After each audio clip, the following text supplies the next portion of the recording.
Hi folks, this is your old pal Uncle Al.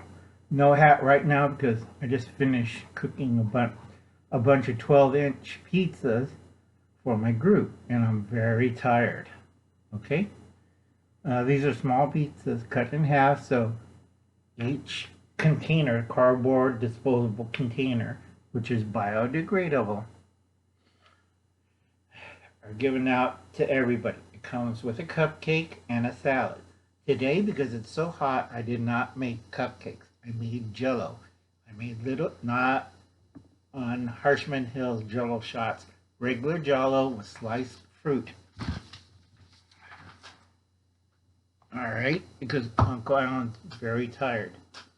I'm also feeding my mom, and I have to make anchovies for her pizza. Now, I tell a lot of people you should get this, especially people who are not used to eating squash, butternut squash, hardened shell squash.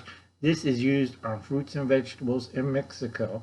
It has a nice Sorrento and chili and lime flavor that benefits. Now, I had kids that doesn't like to eat my butternut mash, which is like mashed potatoes but made out of butternut. And they'll sprinkle this and they'll say this is the next best thing. Okay? Sometimes I use a little bit when I make a butternut soup or pumpkin soup. Because people are not used to those things. And I'm telling people, if you plant vegetables, you better plant nutrient-dense vegetables that will see you through the winter. And a lot of people are telling me excuses. Uncle Alan did it already. Uncle Alan knows what's going on. If you don't understand, get out of the kitchen. All right? Mrs. Dash, because Uncle Alan watches his salt intake, Mrs. Dash should be in every kit. All right? Now, the Vineyard Chicks got a few items, and they're looking at it like, why did Uncle Alan give us a soap box? Okay, the soap box you use to make your survival kit out of. The middle is a plastic tube with a cap. That's hold for Mrs. Dash. All right, take out the big blanket pins, and those big safety pins are called blanket pins.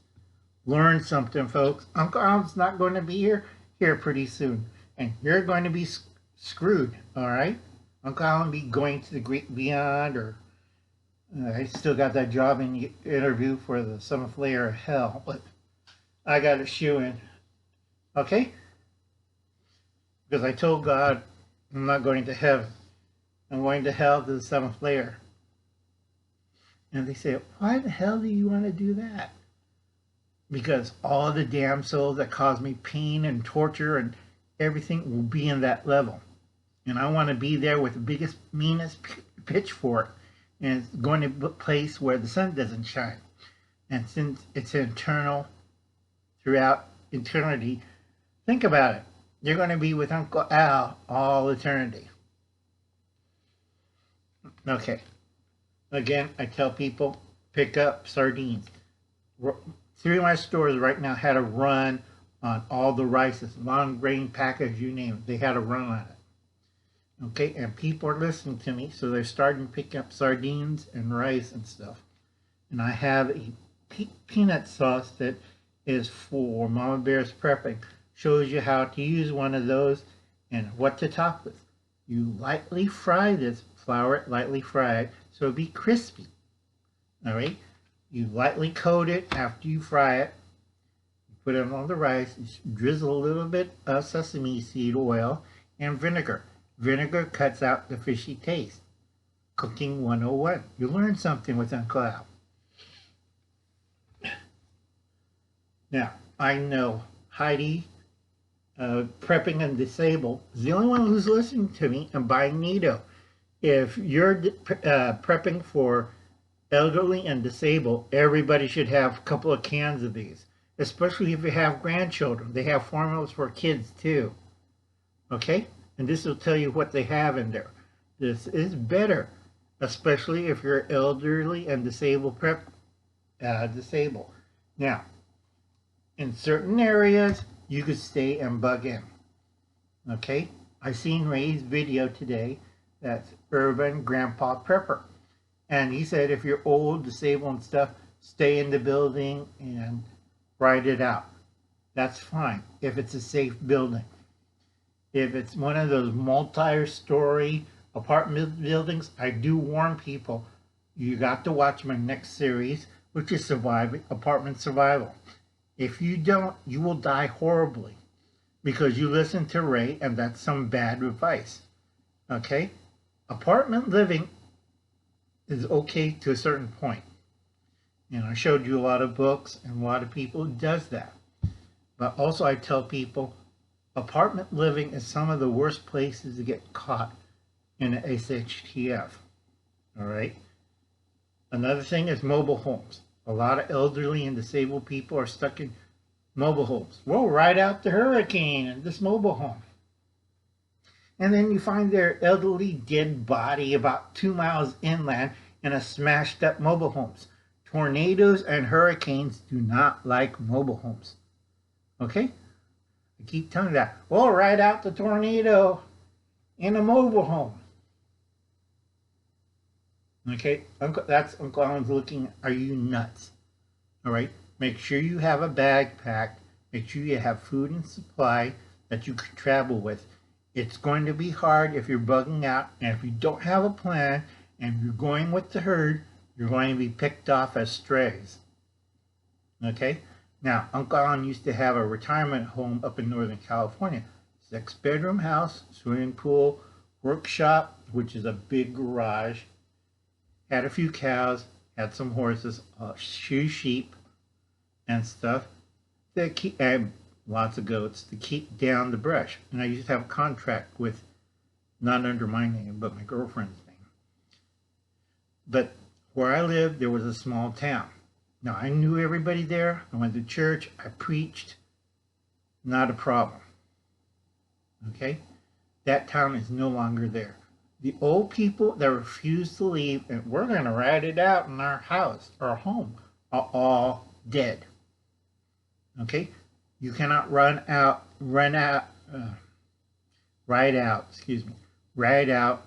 from a wildfire. You cannot ride out an earthquake.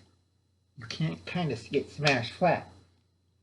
This is why everybody in Japan has a disaster bag or earthquake bag, because they will tell you if something goes wrong, you grab the bag and go to your nearest disaster shelter. They don't do that in America because America is damn stupid. The government's not going to rescue you. You better have your kit ready and better have a plan where to go and what to do. Okay? So I tell this to a lot of people, and a lot of people are confused. I don't know how to prep. I don't know how to do this. If I get into power, political power, I have one day every year, every state and territory in the union will be disaster trained. And if you say, I don't want to take this class, fine. You pay the $500 fine for it and 2 days in jail. I take no for an answer. I don't take no for the answer. You're going to do it, and you're going to train, and we're going to check your bags. And if you don't do it, another $500. You still don't want to do it? Fine. 10 years in prison. Because if you have families, kids, grandkids, and you should be old enough, if you're raised age, should have your bags ready to go and paperwork. Okay? Now, you go check out a Japanese disaster bag, a Filipino disaster bag, a South Korean disaster bag. They're all the same, easy, not hard, not expensive.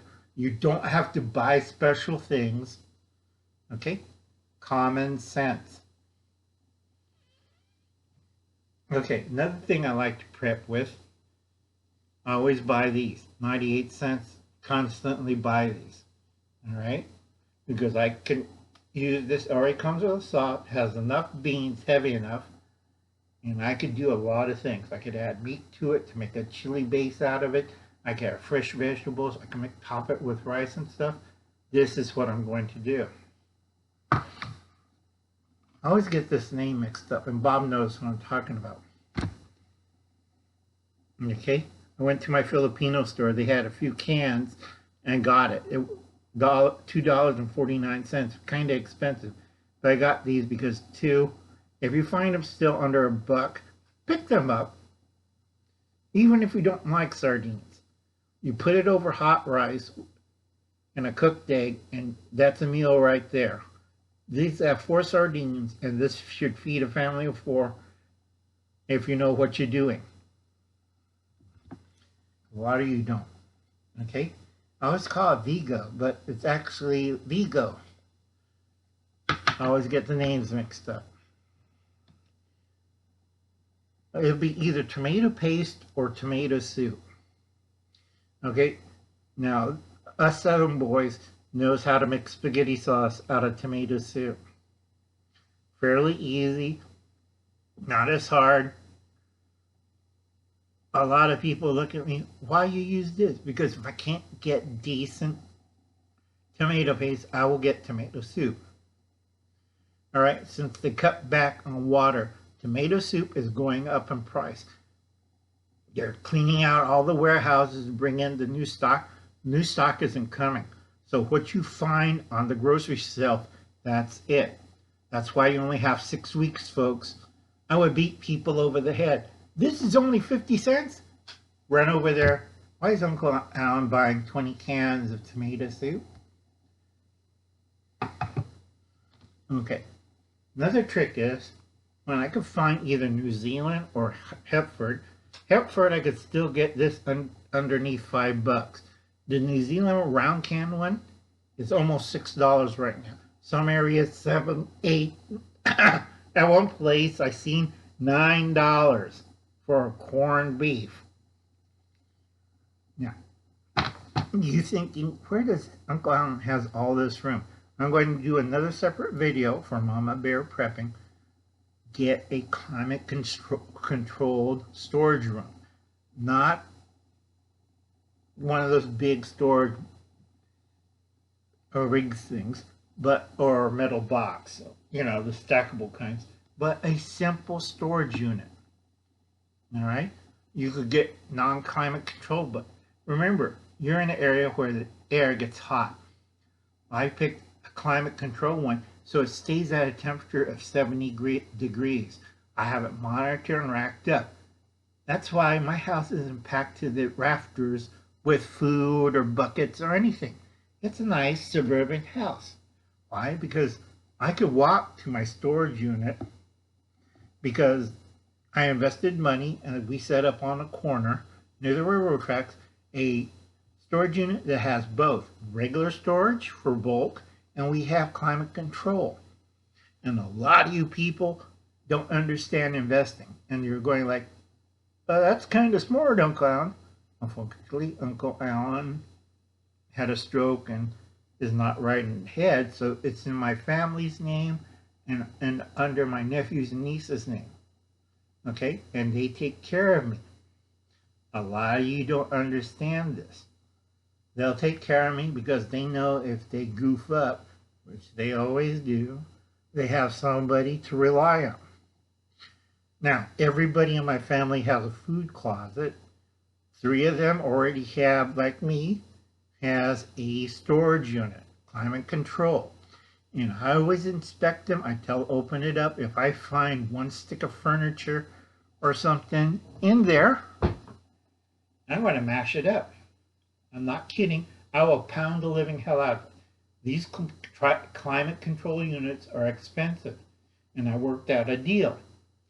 You only store food in them. Don't care if it's not survival gear, it goes into a regular storage unit. Let it cook. But its food and water stays in that unit. In the climate control. 8 by 10 is a small area, but you could pack a lot of food in there. Food and water. Now, water, I keep telling them, you buy the storage tanks and you better listen to me. Because what I got to yell at Texas, because I got to save Texas. I love Texas. I like to move Texas, but it's kind of purple. You got too many foreigners there. A wrong kind of foreigner, too. We're talking about the Democrats, the aliens, the lizard people, the liberals, God knows what. I'm going to clean Texas and make it to a red state. Okay, folks, I hope you're listening to me. You only got 6 weeks left. You better start prepping. And go check out Mamabear's Prepping. Is it too late to start prepping? Well, you only got 6 weeks. Get cracking. Later, folks, and you have a nice day. I'll be seeing you.